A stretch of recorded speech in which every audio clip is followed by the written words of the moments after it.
Shakibu aricuza kubera amagambo akaze yavuze asebya umugore we Zari Hassan nyuma yo kubona ikiganiro Zari yakoze ku rubuga rwa Instagram live.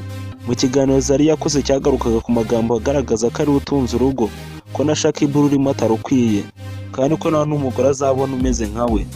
Shakibu nawe niyazuyaje yahise avuga amagambo atari meza ndetse asebya Zari, ari nacyo kugeza ubu ngubu yicuza, akavuga ko yabivugishijwe n'uburakari. Mu kiganiro n'itangazamakuru Shakibu yagize ati ntabwo nasohoye amajwi ahubwo nahamagawe kuri telefone n'inshuti maze kureba ikiganiro cya Zari ari live kuri Instagram, amvugisha mfite uburakari ariko nazi ko arimo kumfata amajwi. Yongeye ati tukimara kugirana ikibazo nta nshuti nari mfite n'imwe inkomeza, ahubwo naribasiwe, hanavuga ko ari we wari untunze. Ibintu byari bikomeje kumbabaza, mu by'ukuri ibyo nari maze kubona avuga muri icyo kiganiro byaranshegeshe. Hanyuma ko inshuti yamumagaye navuze amagambo menshi yajyanye n'uburakari, ibintu bitari bikwiye na gato. Iyo mbimenya hari ibyo nari nkwiye kuvugaho. Ibi bije bikurikiye ikiganiro Zari aherutse kugirana n'itangazamakuru muri Uganda, akavuga ko yicuza ku byo yavugiye ku mbuga nkoranyambaga ndetse ko abisabira imbabazi kuko atarasobanukiwe uko iby'urugo rwe ruteye, atakwiriye kubijyana ku mbuga nkoranyambaga. Anashimangira ko kimwe mu byamugenzaga muri icyo gihugu ari ukwiyunga n'umugabo we Shakibu. Umubano wa Zari n'umugabo we Shakibu hajemo agatotsi ku itariki 7 Kamena 2024 ubwo Diamond Platnumz yagaragaraga mu rugo rwa Zari Hassan muri Afurika y'Epfo mu birori by'isabukuru y'umwana wabo w'umukobwa.